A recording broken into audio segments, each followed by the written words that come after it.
soy Antonio Vázquez del Departamento de Innovación de Tarlogic y en este curso de CECOCIP trataremos un poco una introducción a qué es IoT, los peligros que tiene en cuanto a privacidad y ciberseguridad del uso de IoT y por tanto trataremos de hacer un repaso a la concienciación y el conocimiento acerca de estas tecnologías y si el uso que hacemos de ellas es adecuado. Además, también haremos un breve repaso con respecto a cómo debemos configurar estos dispositivos o cómo debemos mantener estos dispositivos para que sean ciberseguros. Y finalmente trataremos algunas conclusiones acerca de cómo debemos involucrarnos nosotros y también aquellos más vulnerables que no tienen acceso a esta información. Como primer punto es llegar a un acuerdo en cuanto a qué significa IoT. Describimos IoT un poco como cualquier dispositivo conectado que es capaz de medir o tomar medidas de nuestro alrededor o incluso de nosotros y transmitir esos datos a través de una conexión a Internet o a través de una conexión Bluetooth que posteriormente va a Internet y que esas medidas terminan en algún servicio tanto propio como de alguna empresa o un tercero.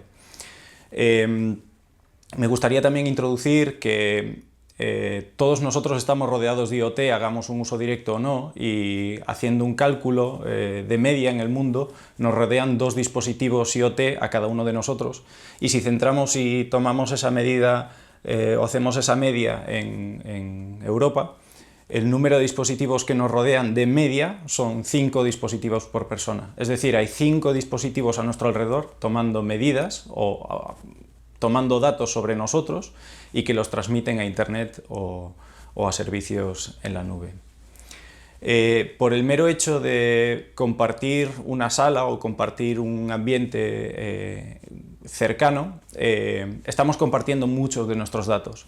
Sin quererlo, todos estamos usando, o prácticamente todos los presentes tendremos el móvil encendido, muchos de nosotros tendremos el wifi encendido y simplemente por ese hecho estamos compartiendo ubicaciones y lugares en los que hemos estado. Nuestro teléfono trata de conectarse a redes que ya conocía y a través de eso emite unos paquetes que denominamos beacons, que contienen información de las redes a las que nos hemos conectado. En concreto existen también muchos otros servicios como GoogleNet, donde se mapea los nombres de las redes y sus ubicaciones reales y haciendo esta correlación podemos saber dónde hemos estado o incluso dónde vivimos todos los presentes en una sala o en un espacio cercano. Esta tecnología ha sido pensada para ser sencilla de usar y que el usuario no tenga que involucrarse en el uso de esta tecnología para disfrutarla. Y además ha sido pensada para que nos rodee en todo momento. En ocasiones incluso no podemos renunciar al uso de esta tecnología, como es el caso de Wi-Fi. Nadie piensa en vivir desconectado de Internet a día de hoy. Además es muy difícil concienciarnos de los problemas de privacidad que causa este uso si no se han dado esos problemas de privacidad. Ninguno de los presentes se preocupará por emitir información sobre dónde vive hasta que eso ha supuesto un problema para el usuario. Cuando compramos o consumimos tecnología IoT, debemos, en la medida de lo posible, configurar adecuadamente nuestros dispositivos para preservar esa privacidad, apagarlos cuando no son necesarios o ser conscientes de su uso, aunque muchas veces no sea evidente o hayan sido pensados para que no nos molesten y no perturben nuestro día a día.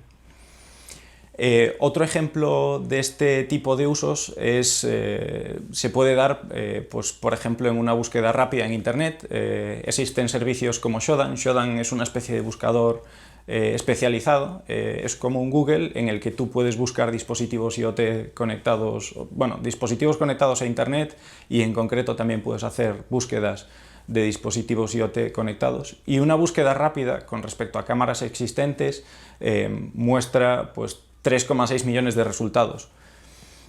Muchos de estos dispositivos no están protegidos por contraseñas o no están correctamente configurados y muchos de ellos permiten la previsualización o la visualización de imágenes en tiempo real.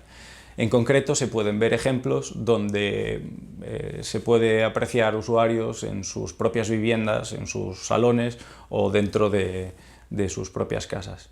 Aunque nosotros hagamos uso de un servicio por temas de seguridad, siempre debemos cuestionarnos si ese uso es adecuado. Cuando compramos o consumimos tecnología IoT, debemos hacer el ejercicio de si ese uso es adecuado o no.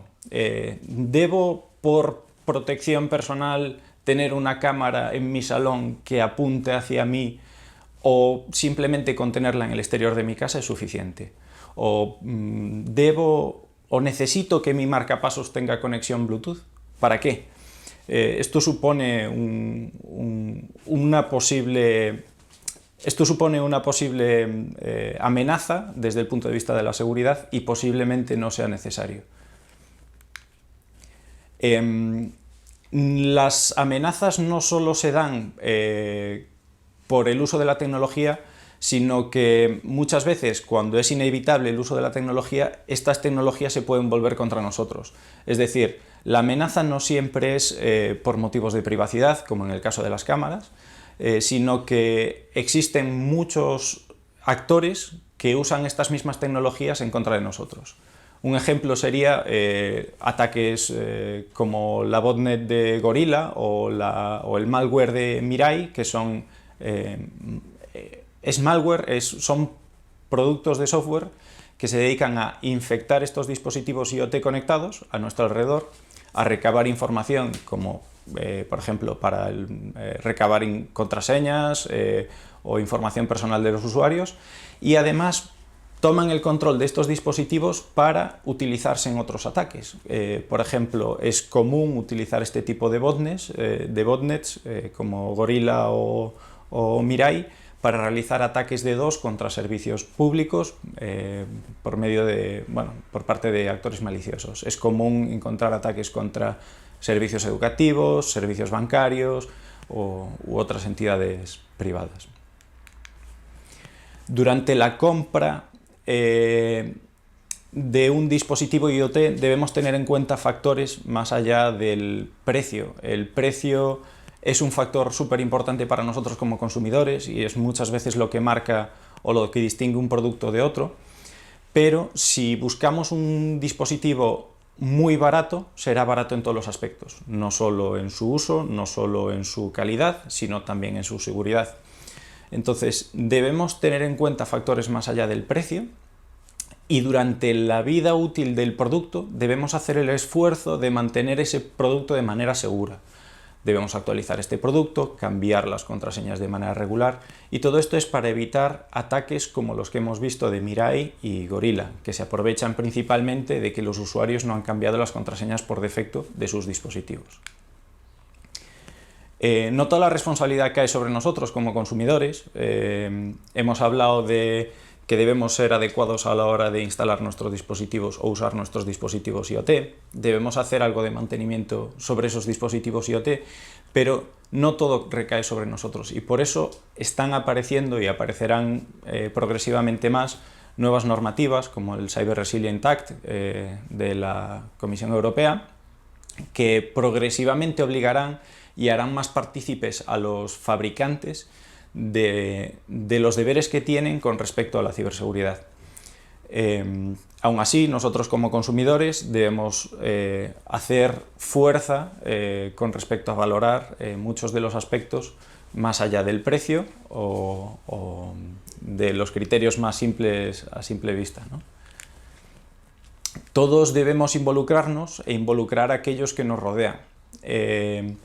No solo nosotros, que vamos a hablar de quizás una generación que ha tenido más acceso a la tecnología y es más consciente de los problemas de la tecnología, sino de aquellos que son más vulnerables, como generaciones que no han crecido con esa tecnología y ahora se exponen a ella. Y todos tenemos una responsabilidad y debemos involucrarnos no solo nosotros, sino con los más vulnerables que no tienen un acceso fácil a la información. Como cierre, todos debemos involucrarnos e involucrar a aquellos que nos rodean en este proceso para mejorar la seguridad y la privacidad en el uso de dispositivos IoT. No solo los más jóvenes que hemos nacido y crecido con una tecnología a la que estamos habituados y para la que tenemos una capacidad y acceso a la información, sino también debemos involucrarnos con aquellos especialmente vulnerables que no han tenido ese acceso a esa información o que quizás no tienen acceso a esa información y también pueden ser usuarios o víctimas de posibles ataques a su privacidad o a su seguridad. Entonces, como conclusión, todos debemos involucrarnos, no solo nosotros mismos, sino especialmente a aquellos más vulnerables que nos rodean y no tienen acceso fácil a información sobre cómo usar estas tecnologías.